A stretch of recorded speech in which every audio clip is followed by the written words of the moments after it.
On Monday, August 7, 2006, precisely at 5:15 p.m., a group of 4 individuals executed a meticulously planned bank robbery at the Bank of America branch situated at 5813 East Tacoma Way.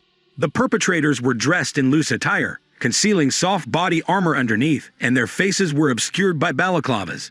Armed with semi-automatic pistols and fully automatic Russian AK-47 assault rifles, they forcefully entered the bank, prompting the terrified bystanders in the lobby to immediately drop to the floor. To secure their control over the premises, 2 of the robbers stationed themselves at the bank's entrances, wielding automatic rifles, while the other 2, armed with handguns, swiftly approached the tellers. The leader of the gang, prominently brandishing a 9mm Glock 19 equipped with a menacing red laser sight, directed his weapon menacingly toward the bank employees, instilling fear in their hearts. Meanwhile, his accomplice employed a large 9mm Springfield XD pistol to intimidate both the tellers and the customers. The FBI refers to this highly violent technique as a takeover or take-charge robbery. As one of the guards stationed at the entrance provided a continuous account of the elapsed time, the leader vaulted over the teller counter, forcefully breaching the bandit barrier and entering the restricted area. Shouting threats and issuing commands, he ordered the tellers to exclusively hand over stacks of bandit bills in denominations of $20, $50, and $100, explicitly instructing them to exclude any bait money containing pre-recorded serial numbers or die packs. Simultaneously, his assistant collected the cash from the teller stations and secured an additional $20,000 from a money cart located within the vault. When the designated 2-minute mark was reached, the timekeeper exclaimed, "Let's go!"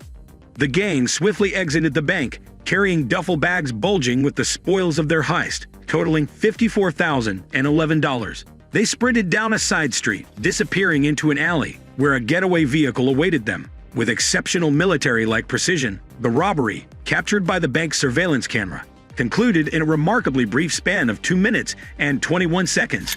The escaped vehicle. As the dramatic events unfolded, an astute bystander closely observed the scene and took decisive action by carefully recording the Colorado license plate displayed on the getaway car. Without delay, the vigilant bystander promptly relayed this critical information to the police officers who were in the process of responding to the silent alarm.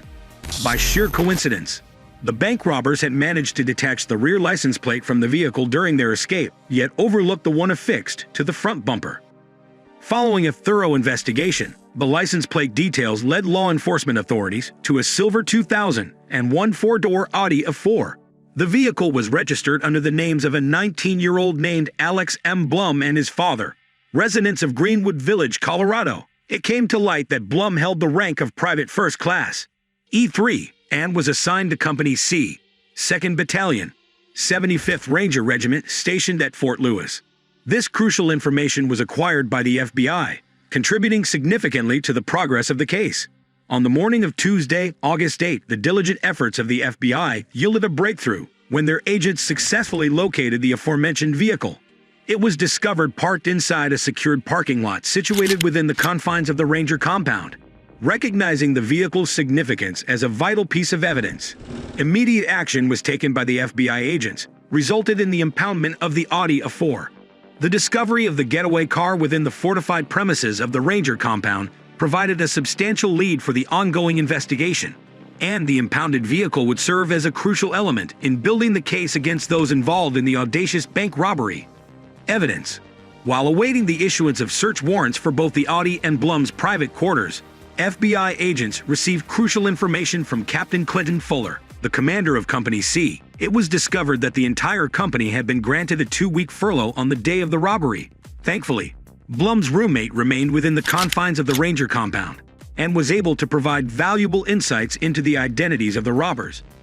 During questioning, the roommate revealed that Blum, along with Private First Class Chad W. Palmer, had been engaging in discussions about carrying out a job. Furthermore, they had been holding secretive meetings with another Ranger named Specialist 4th Class Luke Elliott Summer, who was 20 years old. The roommate also disclosed that he had observed AK-47 assault rifles, handguns, and grenades in their rooms, all in direct violation of the strict Army regulations governing the possession and storage of weapons and explosive devices. On Monday evening, The roommate and other witnesses had even seen the men in the barracks handling bundles of cash. On Tuesday afternoon, FBI agents executed federal search warrants on the quarters occupied by Summer, Palmer, and Blum, located in Building 3475. The search yielded significant findings, including distinctive Bank of America money bands, clothing that had been used during the heist, military-issue body armor, firearms, and ammunition. Notably, in Summer's room, investigators made a startling discovery: a pair of fully automatic AK-47 assault rifles, along with 8 loaded 30-round banana clip magazines, discreetly hidden in the ceiling above his bed. Additionally, 2 pistols and $10,000 in cash were found concealed under his desk. In Blum's room, $2,300 in cash was also discovered, cleverly concealed from plain sight. The arrest.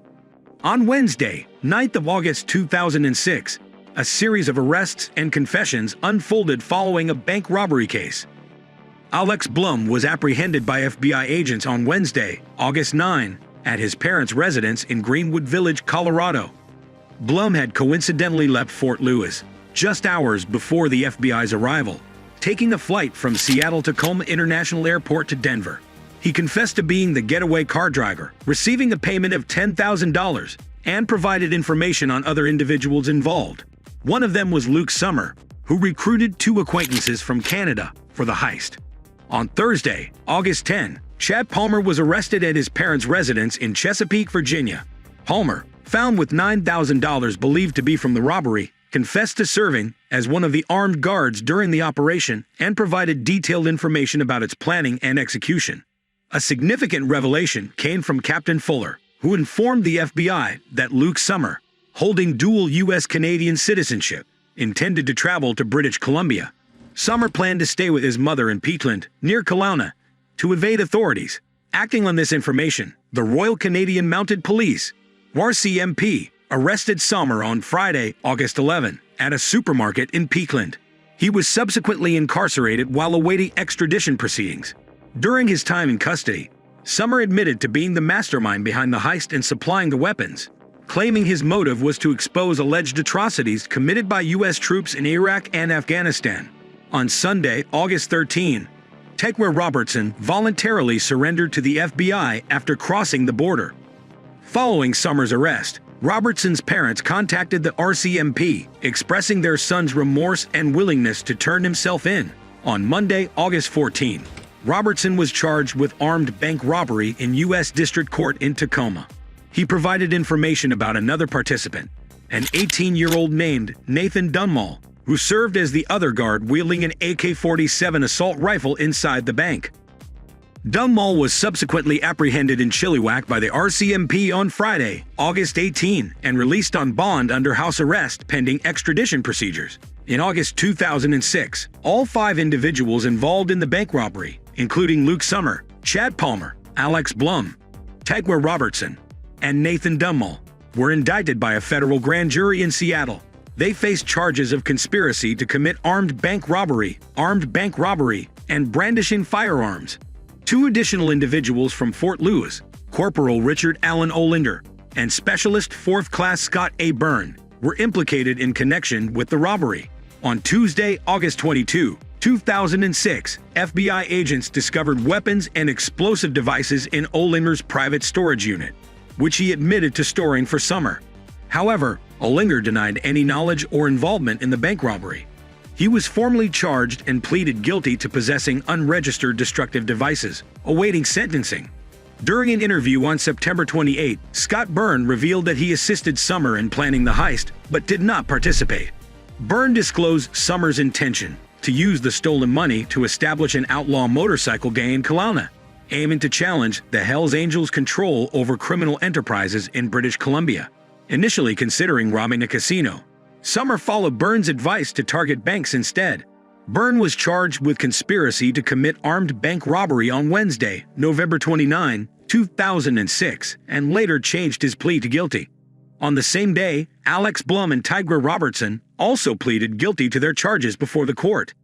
Alright guys, that wraps up our video for today. If you enjoyed watching this, please give us a thumbs up and hit the subscribe button for more.